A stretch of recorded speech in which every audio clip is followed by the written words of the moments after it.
Ibnu Arabi seorang sufi yang hebat, namun pemikirannya dianggap sesat dan telah menyebabkan ulama mengkafirkan Ibnu Arabi, terutamanya berkaitan wahdatul wujud. Ramai juga ulama yang pertahankan pemikirannya dengan hujah-hujah sebagai hujah-hujah. Soalan sebagai penuntut ilmu, apakah sikap kita terhadap khilaf ulama sebegini dan bagaimana menerangkan khilaf ini kepada orang awam? Begini ya, konsep wahdatul wujud ini itu maknawiyah. Sama tak sifat kodrat dengan kaunuhu qadiran? Sama tak? Tak sama. Sifat kodrat itu sifat ma'ani, akal kita boleh guna. Tapi kaunuhu qadiran itu bukan kerja akal, itu kerja hati. Yang bagi paham hati Allah saja. Jadi seseorang itu akan sampai hakikat kaunuhu qadiran bila Allah sampaikan dalam hati. Kalau tidak tak tahu. Sekarang seseorang itu dia belajar sifat ma'ani, sifat maknawiyah pada akal. Dia belum sampai ke tingkat maknawiyah sebenar, kerana belum ditingkatkan ke dalam hati oleh Allah. Begitulah wahdatul wujud ni maknawiyah yang menyesatkan orang-orang yang guna akal. Betul tak? Betul tak? Tak betul. Begini alam yang kita duduk ni, apa namanya? Tak patut kalau ni pajar-pajar tak tahu. Alam yang kita duduk ni apa namanya dalam Quran? Ada tak suratul Mulk? Tabarakalladzi biyadihil mulku. Apa itu mulku? Alam mulku, alam zahir ini. Batinnya fasubhanalladzi biyadihi malakut. Batinnya itu malakut. Zahir ni alam mulki, batinnya alam malakut. Ya, sifat ma'ani itu zahir pada akal. Dalilnya apa? Dalil nakli dan dalil akli. Betul tak? Tetapi wahdatul wujud ni dalilnya bukan dalil nakli, bukan dalil akli, tapi ayatul masyudah, dalil yang dimusahadahkan oleh hati. Bila Allah bukakan hijab roh kita, pandangan hati kita dapat memandang alam malakut.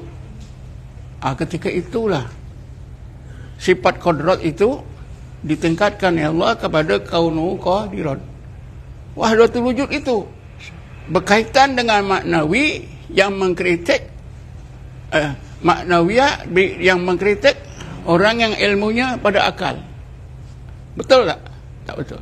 Sebab itu kebanyakan ulama yang menolak ialah bukan ulama tasawuf.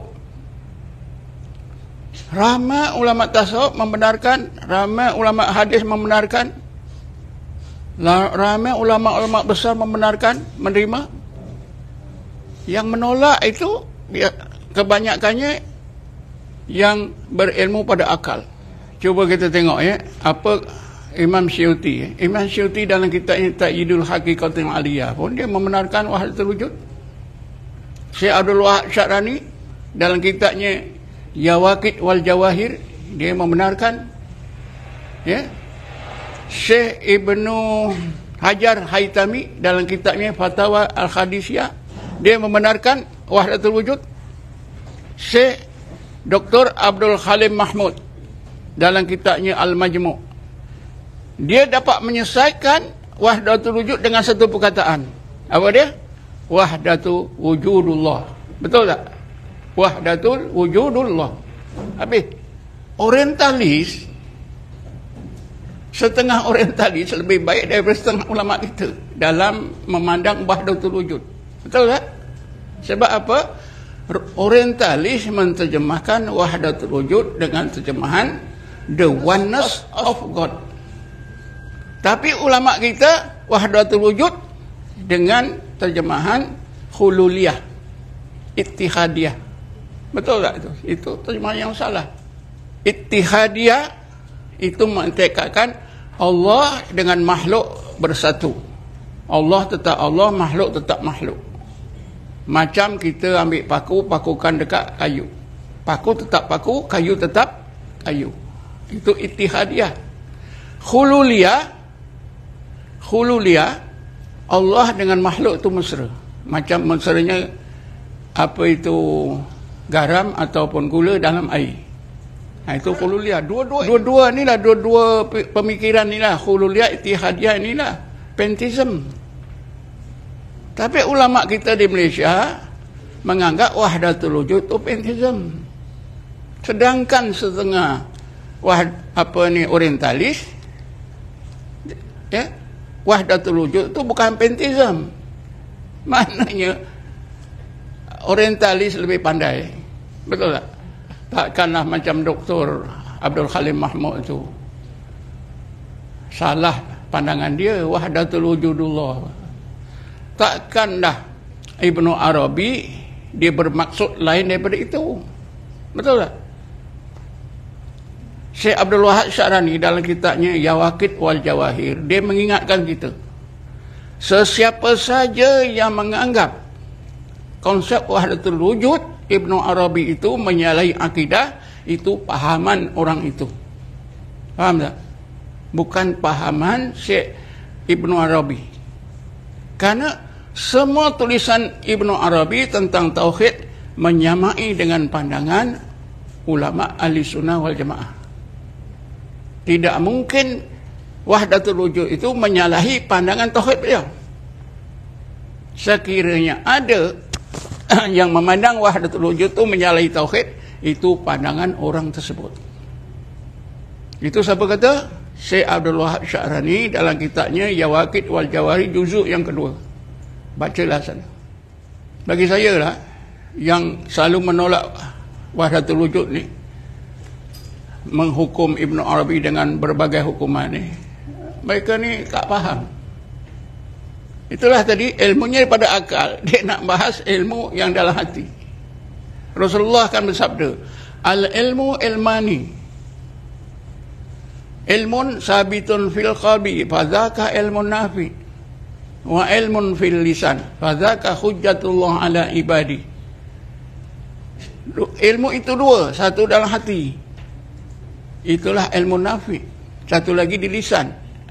Ilmu di lisan ini ilmu pada akal yang Allah akan gunakan besok di akhirat. Sekiranya seorang itu baik dimasukkan surga, jahat dimasukkan ke neraka. Inilah ilmu syariat pada akal. Wahdatul wujud ni bab ilmu dalam hati yang menyesatkan orang yang ilmunya pada akal. Tentulah ilmu pada akal, mereka yang berilmu di akal ni tak boleh nampak kebenaran Ibnu Arabi. Ya. Sebab itu ya, kita mempelajari ilmu tauhid ni ada dua tahap, bukan satu tahap ya. Tahap permulaan, tahap yang biasa ialah kita mengenal Allah secara sama'i, dengan akal, dengan kitab, ada guru.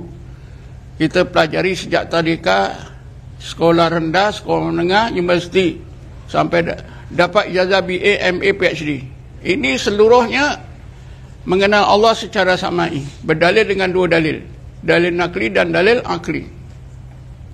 Siapa yang akalan cerdik, dia dapat banyak.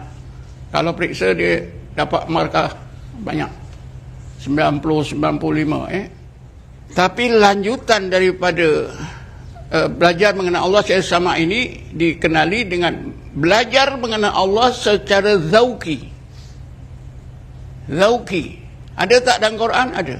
Bismillahirrahmanirrahim. Taqsairu minhu juludul ladzina yakhshawna rabbahum. Menggeletar seluruh anggota orang yang hatinya takut kepada Allah. Hati takut ni zauk tak?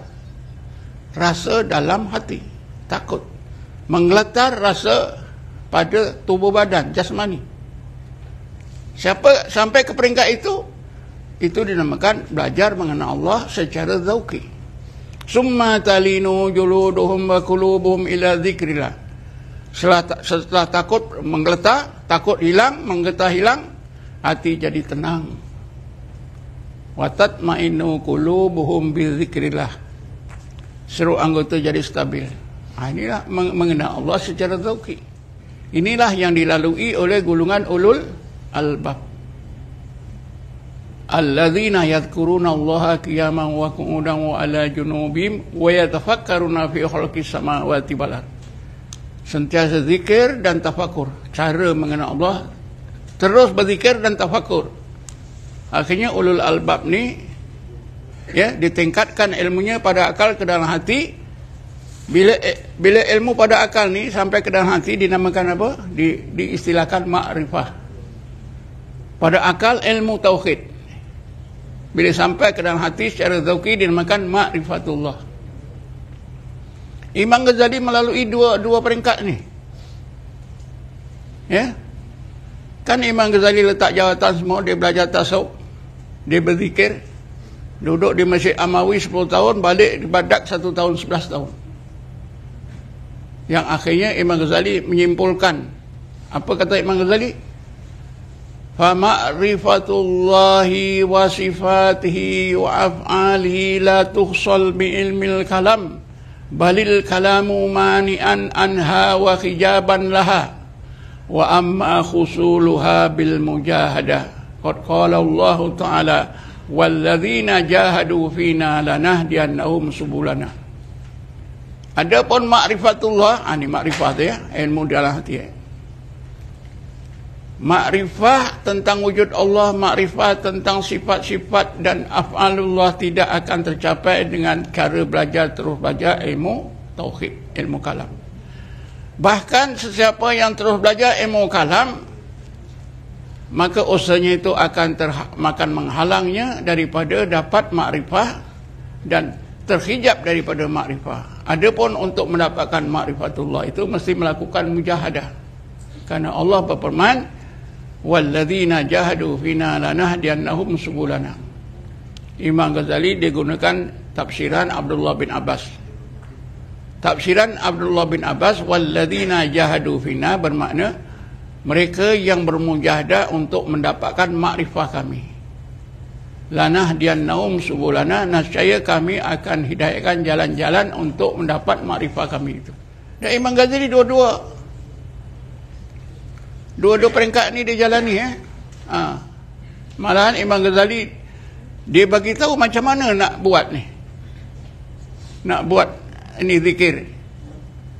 Kata Imam Ghazali, kalau seorang itu nak melakukan mujahadah ni dapat ilmu secara laduni hendaklah dia bersuci, lepas itu dia pilih satu tempat yang sesuai, dia duduk menghadap kiblat, solat hanya solat fardu, solat sunat qabliyah ba'diyah saja. Tak boleh baca apa-apa, Quran pun tak boleh, hadis pun tak boleh. Terus menyebut Allah, Allah, Allah, Allah, Allah. Hati hanya Allah saja, kosongkan daripada yang lain daripada Allah. Ya. Kata Imam Ghazali, sesudah aku beramal begitu selama 40 hari 40 malam, aku rasa Allah kurniakan satu ilmu yang dulu aku tak ada. Aku tambah lagi 40 hari 40 malam, begitulah aku rasa Allah kurniakan aku satu ilmu yang dulunya aku tak ada. Boleh baca dalam kitab Ayyuhal Walad. Sudah terjemah bahasa kita, wahai anakku, kecil je. Kitab tu nipis. Imam Ghazali menyimpulkan para nabi dan rasul, para wali-wali Allah, para orang-orang yang hampir pada Allah mendapatkan ilmu dengan cara ini. Inilah mengenal Allah secara zauqi.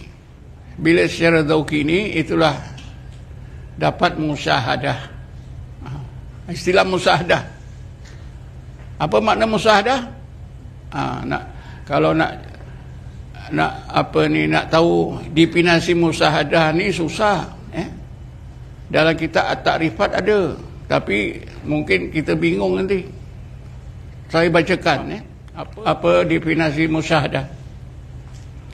Al-musyahadatu hiya ru'yatu ayatil haqqi bil basirati min ghairi subhatin ka'annahu ra'ahu bil aini. Ya. Kalau nak tulis boleh saya baca lambat-lambat sikit. Al-musyahadatu hiya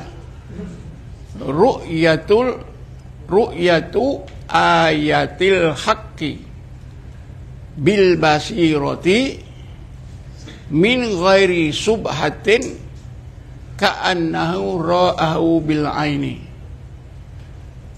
Musyahadah itu ialah melihat tanda-tanda wujudnya Allah, keagungannya dan kesempurnaan Allah dengan pandangan mata hati atau pandangan roh. Cukup terang tanpa ragu, seolah-olah orang tersebut melihatnya dengan mata kepala.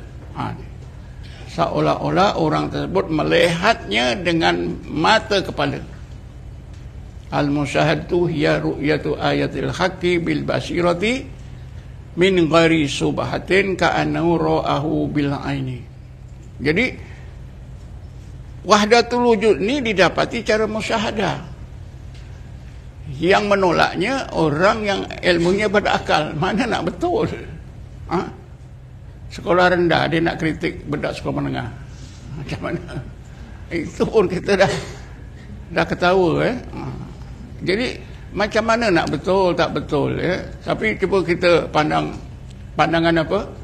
Ibnu Hajar Haytami bukan sebarang orang dia membenarkan, malahan dalam kitab itu, dalam kitab Fatwa Hadisiyah, dia ada ceritakan di Mesir seorang murid dalam pelajaran ilmu tasawuf, seorang murid kepada seorang sufi. Murid ini melawan pandangan gurunya.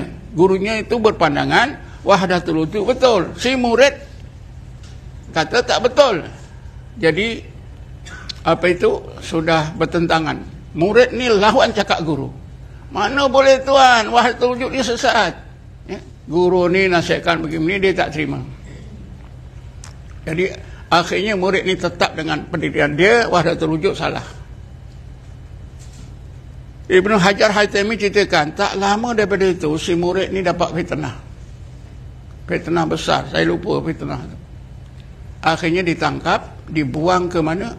Dibuang ke Turki. Dia mati di sana. Apa fitnah? Kerana dia lawan guru pasal wahdatul wujud. Itu bukan cerita saya, cerita Ibnu Hajar Haytami dalam kitabnya Fatwa Hadisiyah. Kalau macam ketokohan Ibnu Hajar Haytami dia pun terima wahdatul wujud, takkan kita nak tolak Imam Syuuti pun terima, Abdul Wahab Syarani pun terima, Abdul Halim Mahmud pun terima, Ali Jemaah pun terima wahdatul wujud. Jadi gitulah, saya fikir sudah terjawablah tu Wallahu a'lam.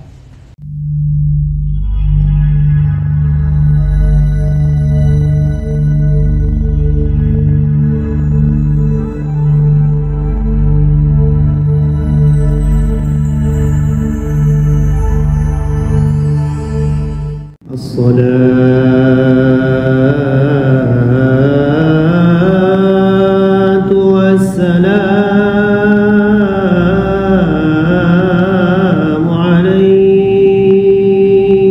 عليك يا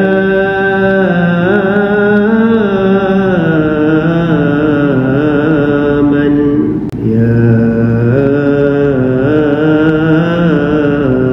إذا سجد يتجلى الله يا